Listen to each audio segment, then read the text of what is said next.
Donc, l'histoire que je m'apprête à vous lire se nomme le Horla. Le Horla, 1887. Donc, même en 1887, il se passait des choses étranges. Elle a été écrite par Guy de Maupassant. Guy de Maupassant qui a été fou à la fin de sa carrière d'écrivain. Je vous laisse là-dessus et on commence la lecture. 8 mai. Quelle journée admirable! J'ai passé toute la matinée étendue sur l'herbe, devant ma maison, sous l'énorme platane qui la couvre, l'abrite et l'ombrage tout entière. J'aime ce pays et j'aime y vivre parce que j'ai mes racines, ces profondes et délicates racines qui attachent un homme à la terre où sont nés et morts ses aïeux, qui l'attachent à ce qu'on pense et à ce qu'on mange, aux usages comme aux nourritures, aux locutions locales, aux innotations des paysans, aux odeurs du sol, des villages et de l'air lui-même. J'aime ma maison où j'ai grandi. J'ai mes fenêtres, je vois la Seine qui coule le long de mon jardin. Derrière la route, presque chez moi, la grande et large Seine qui va de Rouen jusqu'à Havre, couverte de bateaux qui passent. À gauche là-bas, Rouen, la vaste ville aux toits bleus sous le peuple pointu des clochers gothiques. Ils sont innombrables, frêles ou larges, dominés par la flèche de fonte de la cathédrale et pleins de cloches qui sonnent dans l'air bleu des belles matinées. Donc ici, on comprend vraiment que tout va bien. C'est un village avec des églises, il y a des cloches qui sonnent, mais il y a quelque chose qui ne va pas. Je tends jusqu'à moi leur doux, lointain bourdonnement de fer et leur chant d'airain que la brise m'apporte, tantôt plus fort et tantôt plus affaibli, suivant qu'elle s'éveille ou s'assoupit. Donc, juste là, le journal qui a été écrit en vieux français, déjà là, c'est bizarre, c'est sous forme de journal intime écrit en vieux français. On va continuer l'histoire. Comme il faisait bon ce matin, vers 11 heures, le long convoi des navires traînés par un remorqueur gros comme une mouche qui râlait de peine en vomissant une fumée épaisse défila devant ma grille. Après 2 goélettes anglaises dont le pavillon rouge ondoyait sur le ciel, venait un superbe 3-mâts brésilien. Le superbe 3-mâts brésilien, vous allez voir, c'est l'élément qui va tout perturber. Ça a l'air de rien, mais vous allez voir que tout au long de l'histoire, c'est vraiment ça, d'après ma lecture, qui va le perturber. Tout blanc, admirablement propre et luisant. Je le saluais, je ne sais pourquoi, tant ce navire me fit plaisir à voir. 15 mai. J'ai un peu de fièvre depuis quelques jours. Je me sens souffrant, ou plutôt, je me sens triste. D'où viennent ces influences mystérieuses qui changent en découragement notre bonheur et notre confiance en détresse? On dirait que l'air, invisible, est plein d'inconnaissables puissances. Et ici, le mot puissance est écrit avec un P majuscule. Est-ce que c'est une faute de français ou c'est une raison pour qu'il l'ait écrit comme ça? Seul l'auteur pourrait nous le dire. Dont nous subissons les voisinages mystérieux. Je m'éveille plein de gaieté, avec des envies de chanter dans la gorge. Pourquoi? Je descends le long de l'eau, et soudain, après une courte promenade, je rentre désolé, comme si quelque malheur m'attendait chez moi. Pourquoi? Encore une fois, pourquoi? Est-ce un frisson de froid qui frôla ma peau, a ébranlé mes nerfs et a surpris mon âme? Est-ce que la forme des nuages ou la couleur du jour, la couleur des choses si variables qui passant par mes yeux a troublé ma pensée? Sait-on tout ce qui nous entoure, tout ce que nous voyons sans le regarder, tout ce que nous frôlons sans le connaître, tout ce que nous touchons sans le palper, tout ce que nous rencontrons sans le distinguer. Assure-nous sur nos organes et, par eux, sur nos idées, sur notre cœur lui-même, des effets rapides, surprenants et inexplicables. Comme il est profond, ce système de l'invisible, nous ne le pouvons sonder avec nos sens misérables, avec nos yeux qui ne savent apercevoir ni le trop petit, ni le trop grand, ni le trop près, ni le trop loin, ni les habitants d'une étoile, ni les habitants d'une goutte d'eau. Avec nos oreilles qui nous trompent, car elles nous transmettent des vibrations de l'air en notes sonores, comme le soir, quand tu es tout seul dans ta chambre et tu entends des choses, un bruit de pas, une porte se fermer, ou simplement du vent. Ah, si nous avions d'autres organes qui accompliraient en notre faveur d'autres miracles, que des choses nous pourrions découvrir encore autour de nous.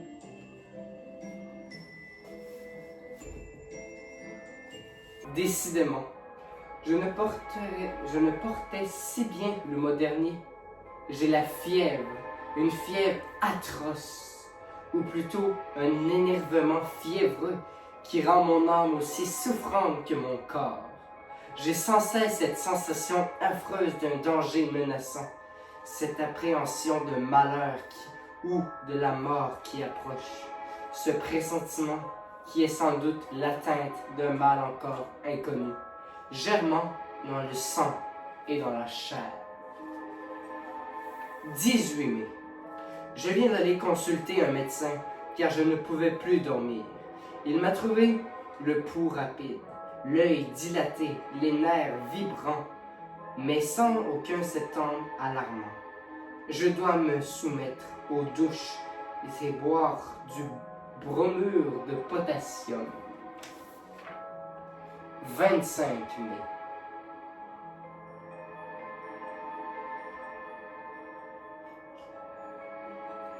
Aucun changement. Mon état, vraiment, est bizarre. À mesure qu'approche le soir, une inquiétude incompréhensible m'envahit, comme si la nuit cachait pour moi une menace terrible. Je dîne vite, puis j'essaie de lire, mais je ne comprends pas les mots. Je distingue à peine les lettres.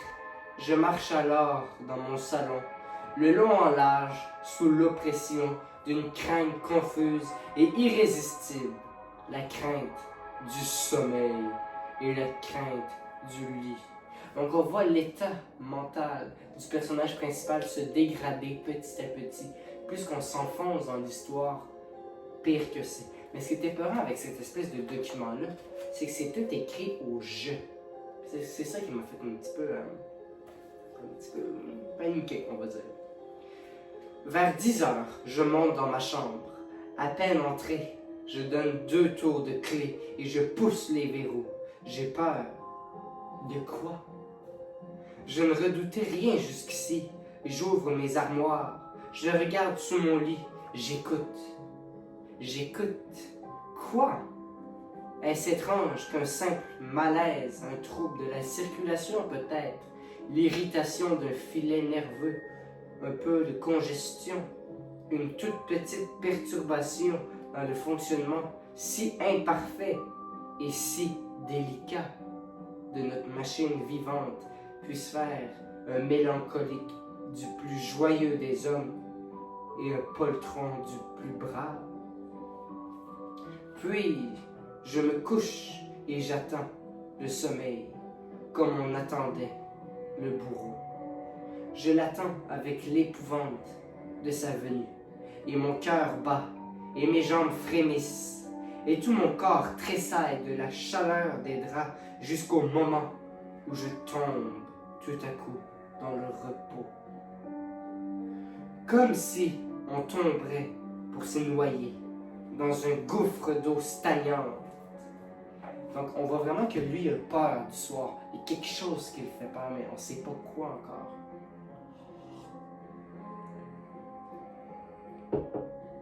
je ne le sens pas venir comme autrefois. Ce sommeil perfide, caché près de moi, qui me guette, qui va me saisir par la tête et fermer les yeux, m'anéantir. Je dors longtemps, 2 ou 3 heures, puis un rêve, non, un cauchemar m'étreint. Je sens bien que je suis couché et que je dors. Je le sens et je le sais.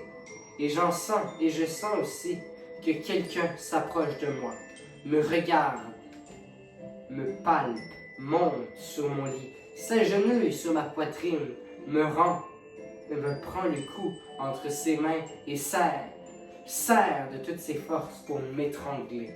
Donc il sent comme une personne, une chose, quelque chose qu'on n'a aucune idée c'est quoi, mais quand je me l'imagine, j'ai eu peur. Qui s'en vient, il monte sur le lit puis il l'étrangle. En plein soir, en pleine nuit. Imagine si ça t'arrivait à toi. Moi, je me débat lié par cette impuissance atroce qui nous paralyse dans les songes. Je veux crier, je ne peux pas. Je veux remuer, je ne peux pas. J'essaie avec des efforts affreux, en haletant, de me tourner, de rejeter cette aide qui m'écrase, m'étouffe. Je ne peux pas. Et soudain, je m'éveille, affolé, couvert de sueur. J'allume une bougie. Je suis seul.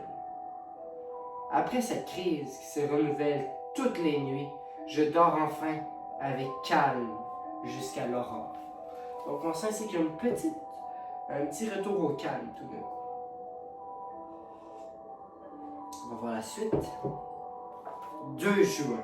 Mon état s'est encore aggravé. Qu'ai-je donc? Le bromure n'y fait rien.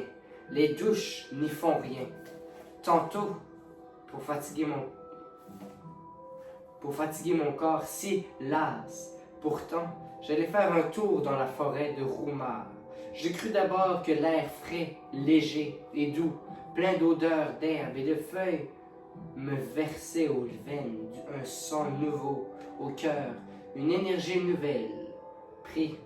Je pris une grande avenue de chasse, puis je tournai vers la bouille, par une allée étroite entre 2 armées d'arbres démesurément hauts, qui mettaient un toit vert épais, presque noir, entre le ciel et moi. Donc ici, c'est une représentation un petit peu de « il n'est pas capable de voir le ciel, il y a quelque chose qui veut l'en empêcher ». Un frisson me saisit soudain, non pas un frisson de froid, mais un étrange frisson d'angoisse. Je hâtais les pas, inquiet d'être seul dans ce bois, apeuré sans raison, stupidement par la profonde solitude. Tout à coup, il me sembla que j'étais suivi, qu'on marchait sur mes talons, tout près à m'étrangler. Comme vous pouvez voir en arrière de moi, il y a une forêt. Imaginez si tu te promenais dans cette petite forêt, puis tu avais comme l'impression de te faire suivre, mais tu es tout seul. Est-ce que tu vires fou? Es-tu normal? C'est quoi qui se passe? Fait que c'est vraiment ça. C'est ça qui est captivant avec cette histoire-là. Oui, je sais, c'est écrit en ancien français. Il y a beaucoup de mots que moi-même je comprends pas. Mais c'est quand même quelque chose de... On veut savoir ça va être quoi la fin. Je me retournai brusquement. J'étais seul. Je ne vis personne derrière moi. Dans la droite et large allée, vide, haute, redoutablement vide. Et de l'autre côté, elle s'étendait aussi à perte de vue, toute pareille, effrayante. Je fermai les yeux. Pourquoi? Et je me mis à tourner sur un talon, très vite, comme une toupie. Je faillis tomber. Je rouvris les yeux, les arbres dansaient, la terre flottait. Je dus m'asseoir, puis, je ne savais plus par où j'étais venu. Bizarre idée, bizarre idée. Il se met à tourner, il tombe à terre, puis on dirait qu'il a fait exprès pour se perdre. Est-ce que c'est lui ou c'est quelqu'un d'autre qui prend possession de son corps? Je ne savais plus du tout.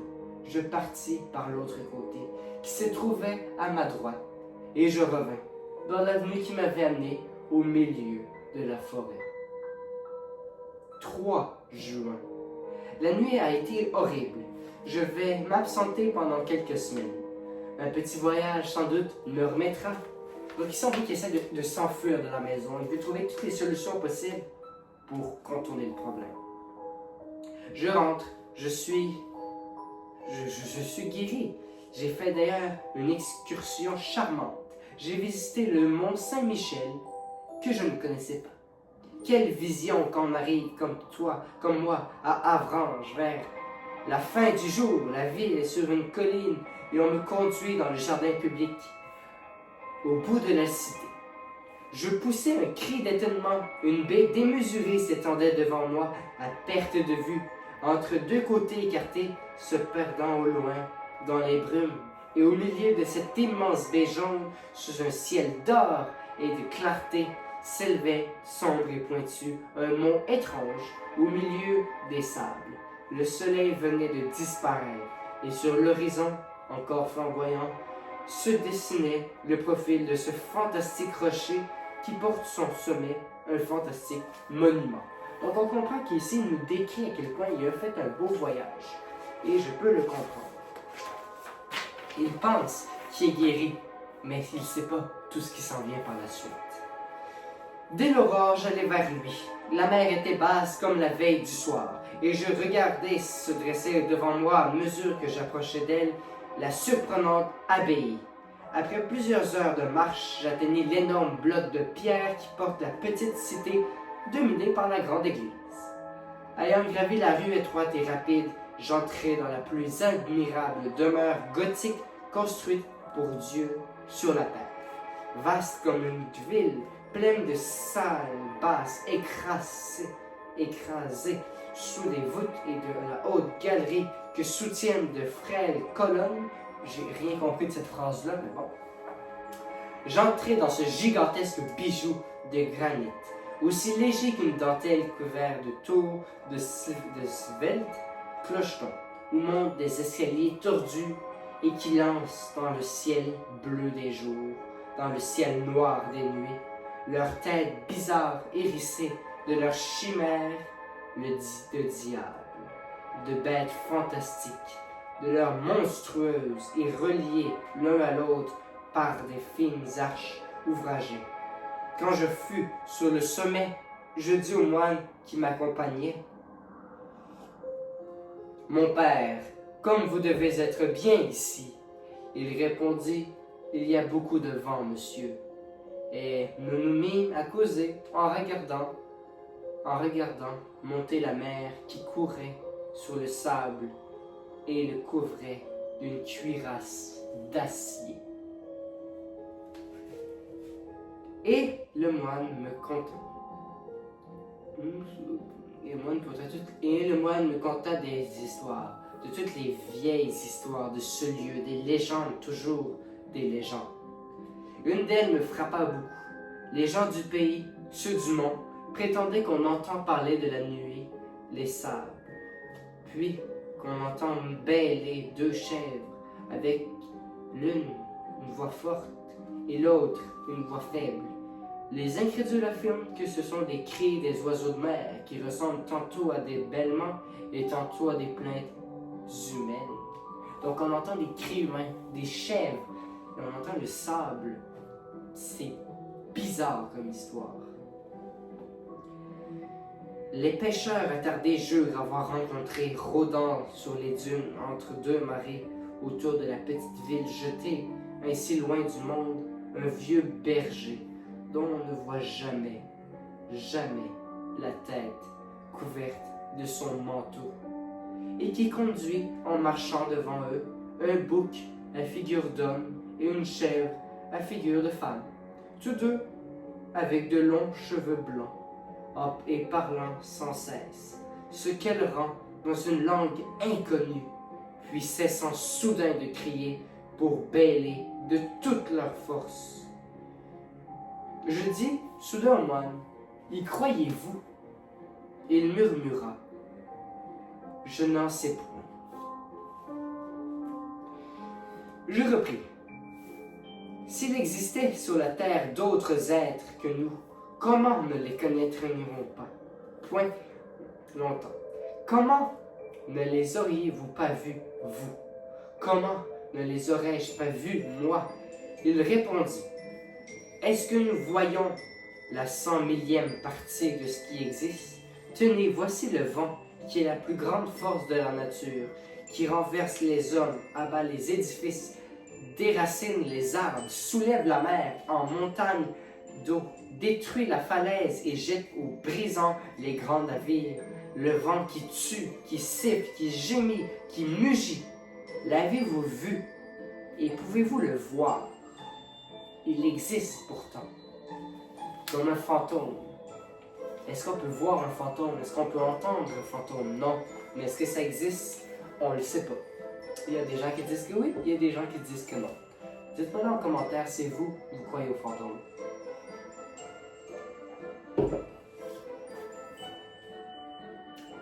3 juillet. J'ai mal dormi, certes. Il y a ici une influence fiévreuse, car mon cocher souffre du même mal que moi. En rentrant hier, j'avais remarqué sa pâleur singulière.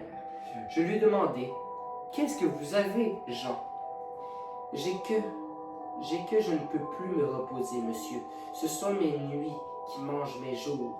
Depuis le départ de ce monsieur, cela me tient comme un sort. Les autres domestiques vont bien cependant, mais j'ai grand peur d'être repris, moi. Donc on voit que même le domestique commence à virer un petit peu fou. Décidément, je suis repris. Mes cauchemars anciens reviennent.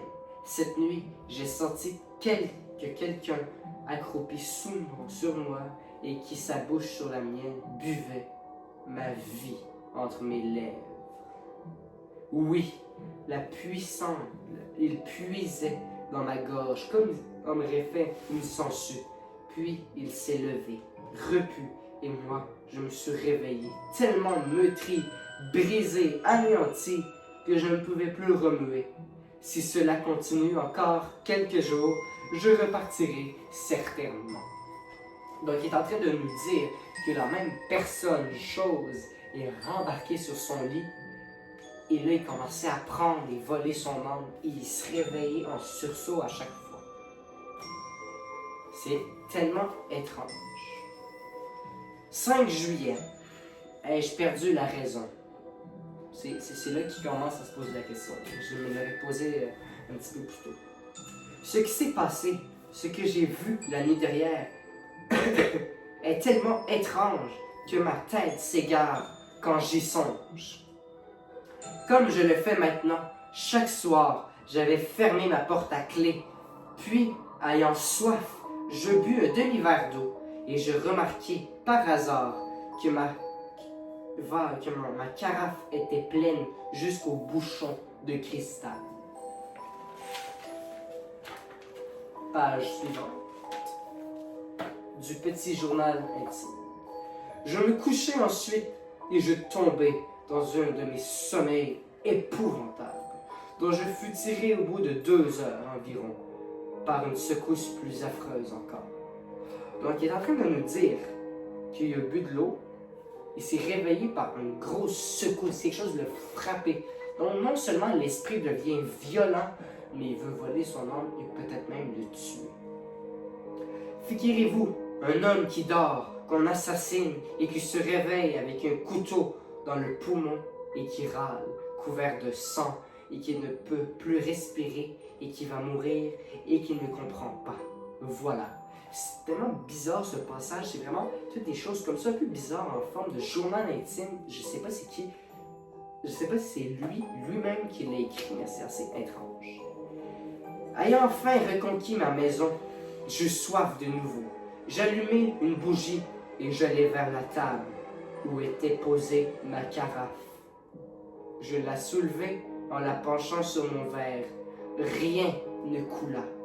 Elle était vide complètement. Donc il a rempli son verre d'eau au complet, sa cruche d'eau au complet, avant de s'endormir.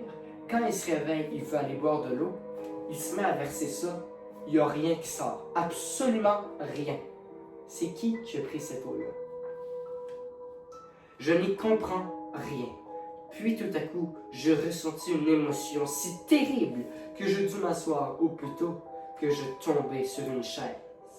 Puis, je me redressai d'un saut pour regarder autour de moi. Puis, je me rassis, éperdu d'étonnement et de peur devant le cristal transparent. Je le contemplais des yeux fixes, cherchant à deviner. Mes mains tremblaient. On avait donc bu cette eau. Qui? Moi? Moi sans doute. Ce ne pouvait être que moi. Alors j'étais somnambule. Je vivais, sans le savoir, cette double vie mystérieuse qui m'a fait douter. S'il y a deux êtres en nous, ou si un être étranger, inconnaissable et invisible, anime par moments quand notre âme est engourdie, notre corps captif qui obéit à cet autre comme à nous-mêmes, plus qu'à nous-mêmes. Ah! Qui comprendra mon angoisse abominable? Qui comprendra l'émotion d'un homme sain d'esprit, bien éveillé, plein de raison, et qui regarde épouvanté à travers le verre d'une carafe, un peu d'eau disparue pendant qu'il a dormi? Et je restais là, jusqu'au jour, sans oser parler, sans oser regarder mon propre lit. Alors on continue d'avancer. On se rend jusqu'au 6 juillet. Je deviens fou. On a encore bu toute ma carafe cette nuit. Ou plutôt, je l'ai bu. Mais est-ce moi? Est-ce moi? Qui serait-ce? Qui? Oh mon Dieu, je deviens fou. Qui me sauvera? Donc ici, on voit vraiment qu'il est dans un état d'angoisse absolue. On continue encore. 10 juillet, je viens de faire des épreuves surprenantes. Décidément, je suis fou. Et pourtant, le 6 juillet, avant de me coucher, j'ai placé sur ma table du vin, du lait, de l'eau et du pain et des fraises. On a bu, j'ai bu toute l'eau et un peu de lait. On n'a touché ni au vin, ni au pain, ni aux fraises. Le 7 juillet, j'ai renouvelé la même épreuve qui a donné exactement le même résultat. Donc là, il essaie de se piéger lui-même. Il met de l'eau, du vin, des fraises, du pain. Mais la chose ne fait que boire l'eau et le lait. Donc, ils prennent juste les choses liquides. Donc, ça devient de plus en plus bizarre, cette histoire-là. Honnêtement, il en reste... Oui, je comprends, il en reste pas comme, il en reste quand même pas mal. Lâchez pas, pour de vrai, la fin, ça vaut la peine. Je vais pas tout vous spoiler, là, mais à la fin, vous allez voir sa maison. On espère que ça va pas t'arriver à toi, on s'entend. Le 8 juillet, j'ai supprimé l'eau et le lait. On n'a touché à rien. Le 9 juillet, enfin, j'ai remis sur ma table l'eau et le lait seulement, en ayant soin d'envelopper la carafe en des lignes de mousseline blanche et de ficeler les bouchons. Puis, j'ai frotté mes lèvres, ma barbe, mes mains avec de la mine de plomb et je me suis couché. L'invincible sommeil m'a saisi, suivi bientôt de l'atroce réveil. Je n'avais point remué, mes draps eux-mêmes ne portaient pas de taches. Je m'élançai vers la table, les lignes enfermées, les bouteilles étaient demeurées immaculées. Donc là, il se salit, puis il veut voir si c'est lui qui prend l'eau. Est-ce que ça va tout devenir sale? Ben c'est ça, il essaie de se piéger encore une fois lui-même. Mais quand il se réveille, il n'y a rien. Il n'y a aucune tache, mais le liquide est absent. Somnambule ou que j'ai subi une de ces influences contestées. 12 juillet, Paris. J'avais donc perdu la tête les jours derniers. J'ai dû être le jouet de mon imagination, énervé, à moins que je ne sois vraiment somnambule ou que j'ai subi une de ces influences constatées, mais inexplicables, jusqu'ici. Qu'on appelle suggestion, en tout cas. Mon affolement touchait à la démence et 24 heures de Paris ont suffi pour me mettre d'aplomb. Hier, après des courses et des visites qui m'ont fait passer dans l'âme de l'air nouveau et vivifiant, j'ai fini une soirée au théâtre français. On y jouait une pièce d'Alexandre Dumas, Fils, et cet esprit alerte et puissant a achevé de me guérir. Certes, la solitude est dangereuse pour les intelligences qui travaillent. Il nous faut autour de nous des hommes qui pensent et qui parlent. Quand nous sommes seuls longtemps, nous peuplons le vide de fantômes. Je suis rentré à l'hôtel très gai par le boulevard au coudoiement de la foule. Je songeais, non sans ironie, à mes terreurs, à mes suppositions dans l'autre semaine, car j'ai cru, oui, j'ai cru qu'un être invisible habitait sous mon toit, comme notre tête est faible et s'égare vite dès qu'un petit fait incompréhensible nous frappe. Alors il se juge lui-même, il dit « Ah, je me suis emballé, comment notre tête aurait pu penser à ça? » 14 juillet. La fête de la République. Je me suis promené par les rues, les pétards et les drapeaux m'amusaient comme un enfant. C'est pourtant fort bête d'être joyeux. À date fixe.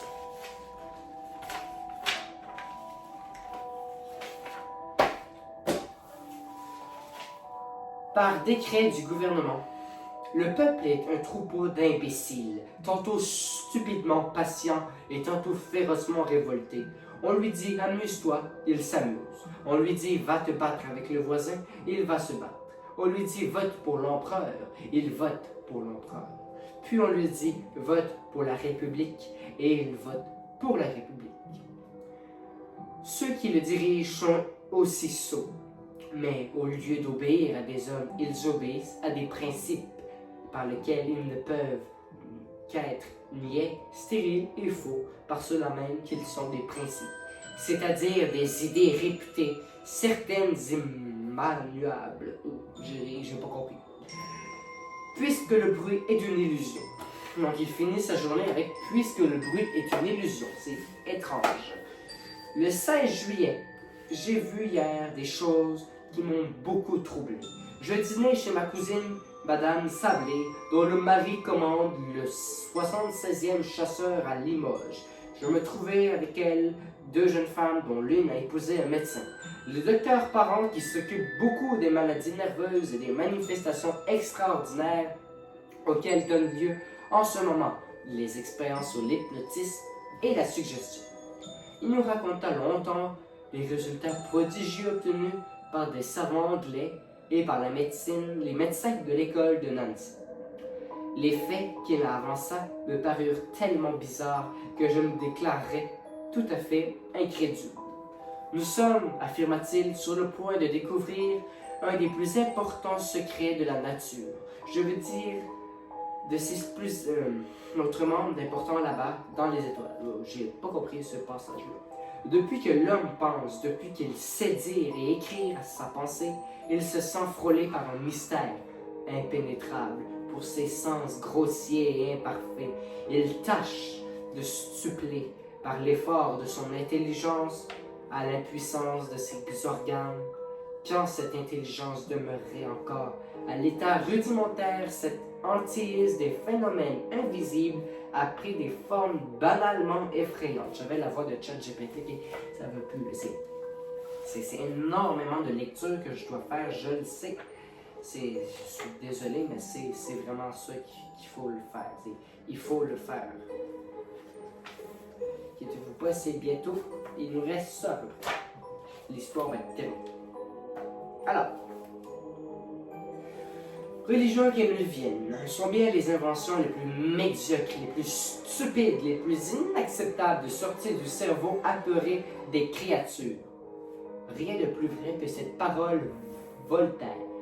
Dieu a fait l'homme à son image, mais l'homme lui a bien rendu. Mais depuis un peu de plus d'un siècle, on semble pressentir quelque chose de nouveau. Mesmer et quelques autres nous ont mis sur une voie inattendue et nous sommes arrivés vraiment, depuis 4 ans ou 5, surtout à des résultats surprenants. Ma cousine, très incrédule, souriait. Le docteur Parent lui dit « Voulez-vous que j'essaie de vous endormir, madame ?»« Oui, je le veux bien. » Elle s'assied dans un fauteuil et il commença à regarder fixement en la fascinant. Moi, je me sentis soudain un peu troublé, le cœur battant, la gorge serrée. Je voyais les yeux de Madame Sablé s'alourdir, sa bouche se crisper, sa poitrine haleter. Au bout de 10 minutes, elle dormait. Ça me fait pas penser un petit peu à lui quand il s'en va se dormir, il se fait comme posséder, puis au bout d'un certain temps, il s'endort dans un sommeil profond. Pensez-y.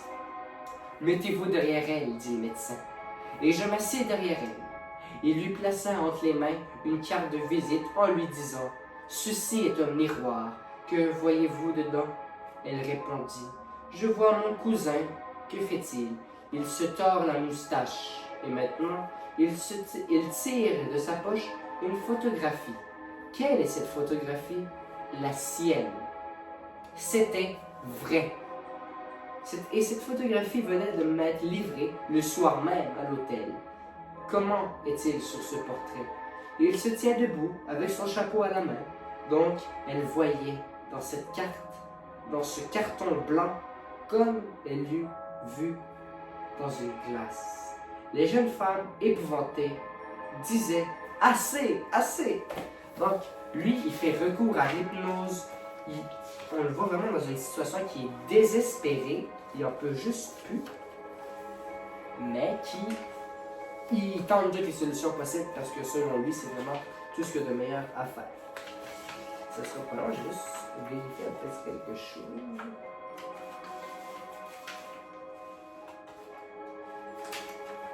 Ouais, cette histoire-là, pour de vrai, la bibliothèque, c'est quand même un bon texte. Hein? C'est quand même difficile à lire. Mais le docteur ordonna, vous l'ouvrez demain à 8 heures, puis vous irez trouver à son hôtel votre cousin et vous le supplierez de prêter 5000 francs que votre mari vous demande et qu'il vous réclame à son prochain voyage. Puis, il la réveilla. En rentrant à l'hôtel, je songeais à cette curieuse séance. Et des doutes m'assaillirent, non point sur l'absolu, sur l'insoupçonnable bonne foi de ma cousine, que je ne connaissais comme sœur depuis l'enfance, mais sur une supercherie possible du docteur. Ne dissimule-t-il pas dans sa main une glace qu'il montrait à la jeune femme, endormie en même temps que sa carte de visite? Les prestigiateurs de profession font des choses autrement singulières. Je rentrai donc et je me couchai. Or, ce matin, vers 8h30, je fus réveillé par mon valet de chambre qui me dit « C'est Madame Sablé qui demande à parler à monsieur tout de suite. » Je m'habillai à la hâte et je la reçus. Elle s'assit fort troublée, les yeux baissés, sans se lever. Et elle me dit « Mon cher cousin, j'ai un gros service à vous demander. » « Lequel, ma cousine? Cela me gêne beaucoup de vous le dire, et pourtant, il le faut. J'ai besoin absolument de 5000 francs. » Allons donc vous. Oui, moi, ou plutôt mon mari, qui me charge de les trouver. J'étais tellement stupéfait que je la balbutais de mes réponses. Et je me demandais si vraiment elle s'était pas moquée de moi avec le docteur Parent, ou si ce n'est pas là une simple farce préparée d'avance et fort bien jouée. Alors il doute, malgré les apparitions. On commence à le voir qu'il est de moins en moins familier avec sa famille. Mais en la regardant avec attention, de toutes mes doutes se dispersèrent. Elle tremblait d'angoisse, tant cette démarche à lui douloureuse. Je compris qu'elle avait la gorge pleine de sanglots. Elle la savait fort riche. Et je repris. Bon, on voit qu'il y a quelque chose qui veut les séparer. Ça va pas bien dans cette famille-là. Ça va s'empirer éventuellement. Comment votre mari n'a pas 5000 francs à sa disposition? Voyons, réfléchissez. Êtes-vous sûr qu'il vous a chargé de me les demander? Elle hésita quelques secondes, comme si elle eût fait un grand effort pour chercher dans son souvenir, puis elle répondit « Oui, j'en suis sûr. » Il vous a écrit. Elle hésita encore. Réfléchissant, je devinais le travail torturant de sa pensée. Elle ne savait pas. Elle ne savait seulement qu'elle devait m'emprunter 5000 francs pour son mari. Donc elle osa mentir. « Oui, il m'a écrit. » Quand donc? Vous ne m'avez pas parlé de rien hier. J'ai reçu sa lettre ce matin. Vous pouvez me la remontrer? Non, non, non. Elle contenait des choses intimes, trop personnelles. Je l'ai brûlée. Alors, c'est que votre mari a fait des dettes. Elle hésitait encore, puis murmura. Je ne sais pas. Donc son mari qui a des dettes, la sœur du personnage principal qui veut demander de l'argent, un fantôme qui vient l'étrangler, ça ne va pas dans cette famille. Je déclarai brusquement. Ce n'est que je ne puis disposer de 5000 francs en ce moment, ma chère cousine. Elle poussa une sorte de cri de souffrance. Oh, oh, je vous en prie, trouvez-les. Elle s'exaltait, joignait les mains, comme si elle m'eût prié. J'entendais sa voix changer de ton. Elle pleurait, bégayait, harcelée, dominée par l'ordre irrésistible qu'elle avait reçu. Oh, oh, je vous en supplie, si vous saviez, je souffre. Il me les faut aujourd'hui. J'eus pitié d'elle. Vous les aurez tantôt, je vous le jure. Elle s'écria. Oh, merci, merci, que vous êtes bon. Je replis. Vous rappelez-vous de ce qui s'est passé hier chez vous? Elle dit oui.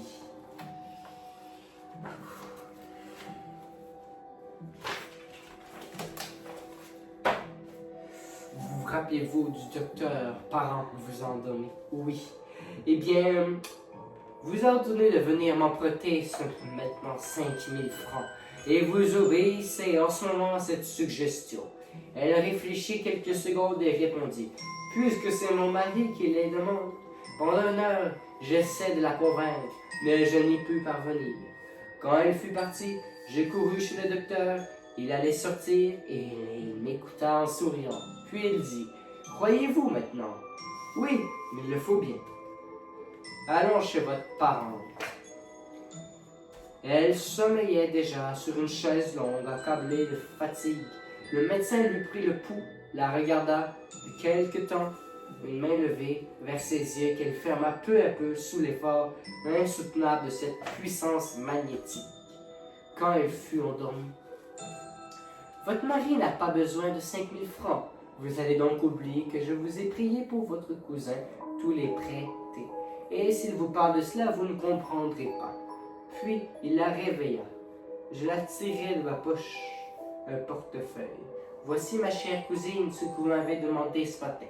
Elle fut tellement surprise que je n'osais pas insister. J'essayais cependant de ranimer sa mémoire, mais elle nia avec force, crut que je me moquais d'elle et faillit à la fin se fâcher.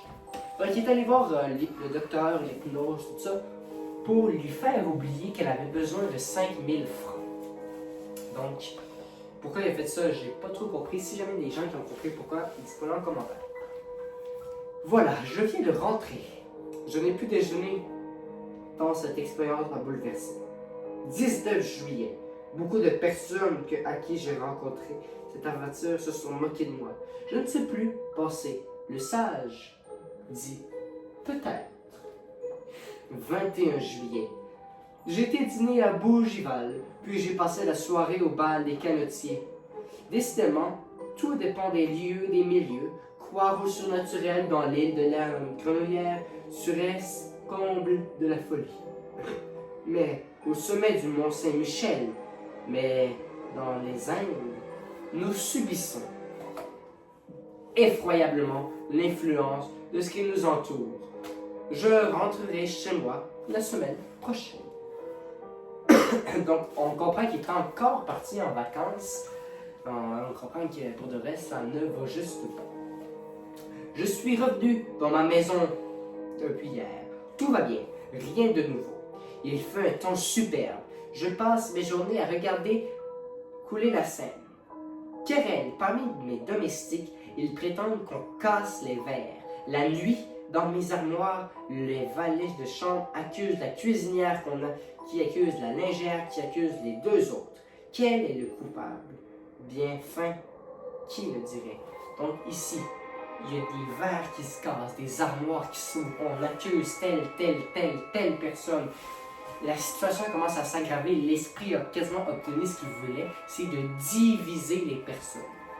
Alors, c'est ici, dans mon grenier, qu'on va continuer la petite histoire.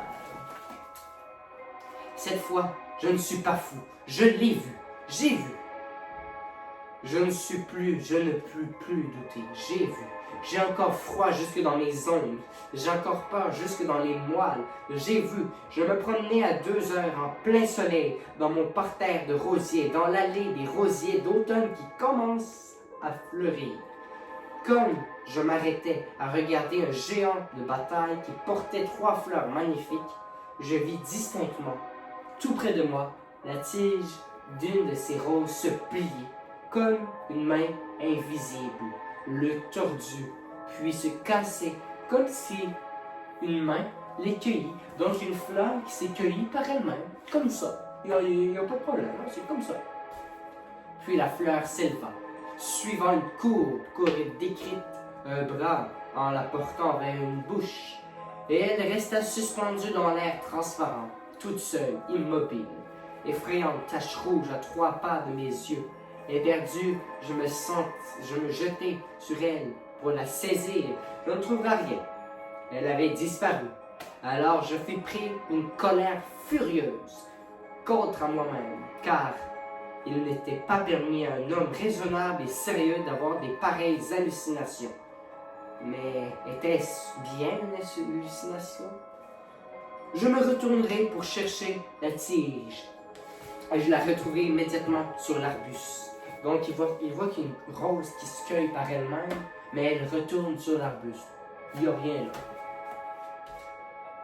L'alternance des jours et des nuits qu'il existe près de moi, un être invisible, qui se nourrit de lait et d'eau, qui peut toucher aux choses, les prendre et les changer de place d'où est. Par conséquence, d'une nature matérielle bien qu'imperceptible sous nos sens, et qui habite, comme moi, sous mon toit. 7 août. Donc, on a commencé au mois de mai, puis on est rendu jusqu'au mois d'août, puis ça continue. Pour de vrai, ce journal intime-là, c'est étrange, là. Je savais même pas qu'on avait ça à la bibliothèque de l'école. C'est du gros français, par contre. J'ai dormi tranquille. Il a bu de l'eau, il m'a carafe, mais n'a point troublé mon sommeil.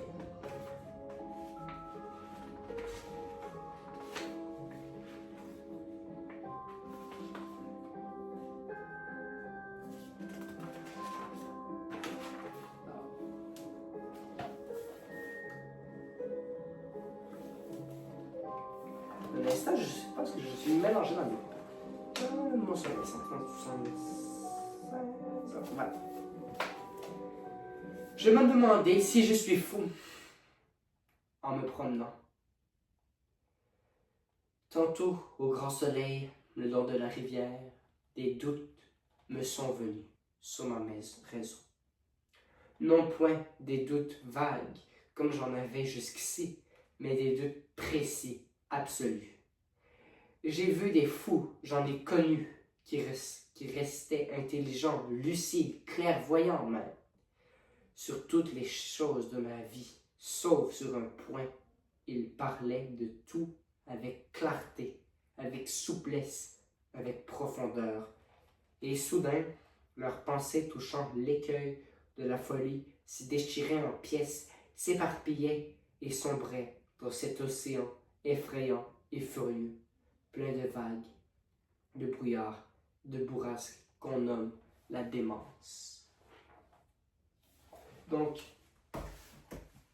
je vais vous laisser ici pour ce soir. On le voit qu'il est en train de virer fou. On pense qu'il vire dans la démence.